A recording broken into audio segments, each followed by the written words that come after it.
With students worrying about exams and homework, rising tuition costs can be a lot to handle. While it's important to devote time to your studies, it's crucial that students strike the balance between work and play. Nicole is encouraging anybody to come down and paint with her, whether you're a professional artist or you just like to paint for fun. And I'm definitely not a pro. The exhibit is about being interactive, and the kids are really able to learn a lot just by doing, and the grown-ups are able to learn a bit as well. The 10 finalists chosen here today will win a chance to dance for So You Think You Can Dance Canada judge Luther Brown, and out of those 10 finalists, he will choose Edmonton's best dancer. 1/5 of Canadian children between the ages of 4 and 5 already show delays in their vocabulary development. Teaching kids basic skills is critical and something that shouldn't be written off. A full-time worker earning minimum wage will make about $17,000 a year, a virtually impossible amount to live on in most Canadian cities. Good evening and welcome to Nate Newswatch. Edmonton police are on the streets, and with winter gone, police expect Edmontonians will be relishing in not having to drive on snow-covered streets. Amber, it's absolutely gorgeous out here, especially considering how many cold days we've been having lately. We've been on quite a roller coaster ride when it comes to weather. But let's take a look at tomorrow's forecast and see if this warm trend continues. With the winter thaw almost finished in Edmonton, motorcyclists are eager to trade 4 wheels for 2. But there are a lot of safety factors to consider before getting back on your bike. It's no secret that the economy is at a low and businesses everywhere are being affected by the slump. Mike Gazzola checked out a local car dealership that would like to trade in their financial situation. Literacy rates across the country have been low for more than a decade now, and it leaves some people wondering, does the problem lie with the students or with the system? Sophie Kinsella's book, Confessions of a Shopaholic, is a New York Times bestseller, and now its big screen counterpart is finally coming to theaters. Let's take a look. Good evening and welcome to Nate Newswatch. After 2 stabbings in 4 days last week, Mayor Stephen Mandel is now talking about taking some drastic action. In this next feature, one Edmonton family invited me over to show what they do to make the world a greener place. Edmonton's furry friends will soon have a new home, and one former Olympian is making sure their voices are heard.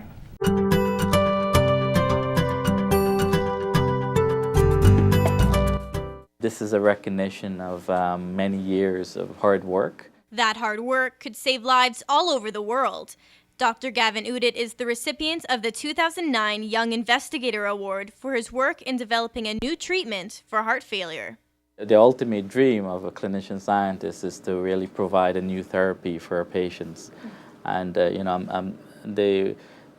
this award recognizes the importance of that kind of work. Dr. Udit and his research team at the University of Alberta are using a newly discovered protein called ACE2 to change the outlook of those with heart disease.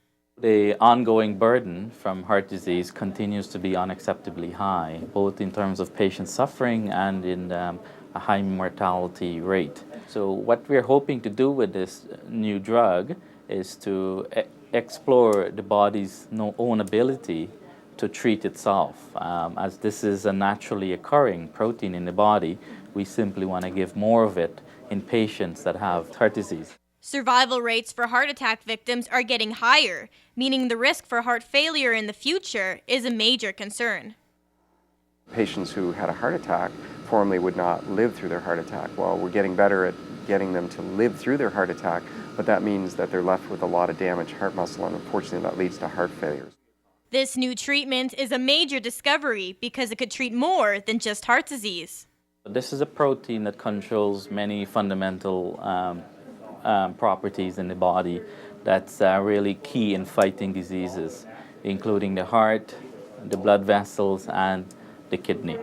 The hope for this treatment is that it will help patients live longer, healthier lives. What we're looking for are medications that help preserve the heart function so patients can do what they want to do in their day-to-day lives, so patients don't get fatigued when they try to do things, and so that we can prevent future heart attacks so their heart becomes more damaged. What we see this therapy as is something new and exciting that will provide a new therapeutic avenue for patients, Canadians, and patients all over the world. Erin, Moulton, Shaw TV, Capital Region. The sun is shining, the snow is melting, and spring is on its way. However, the coming season is revealing a dirtier side of the city as garbage litters the streets of Edmonton. It's disgusting. It's incredibly disgusting, actually. I think it all needs to be cleaned up. It's plain to see that many Edmontonians would like it to be cleaned up, but does all this trash need to go in the garbage?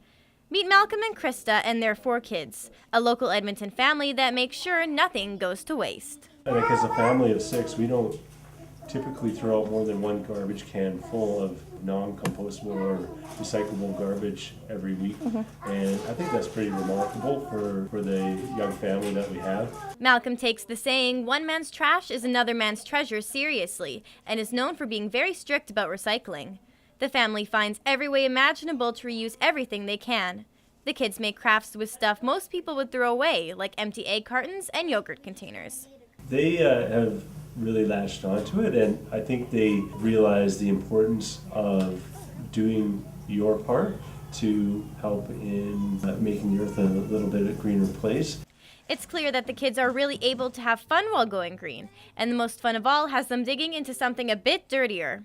The family uses compost worms to break down scraps of food such as potato peelings, fruits and vegetables, and even coffee to make compost for their garden. On top of that, they also have a large compost bin that stores the rest of the food they didn't want to go to waste. Many people would be surprised at how many useful items go to waste, and the Reuse Center right here in Edmonton is trying to make a difference. The Reuse Center, there's really nothing like it in all of North America, and probably not in the world. We're very unique. The Reuse Center has been open for a little under 2 years and takes items that can't even be recycled. The center accepts more than 200 different items, and they get anything from bread bag tags to old trophies. Renee says that people find many creative ways to make use of them. The business has been quite successful. Last year alone saw 12,000 customers who purchased 86 tons of material. Edmonton is a global leader when it comes to waste reduction.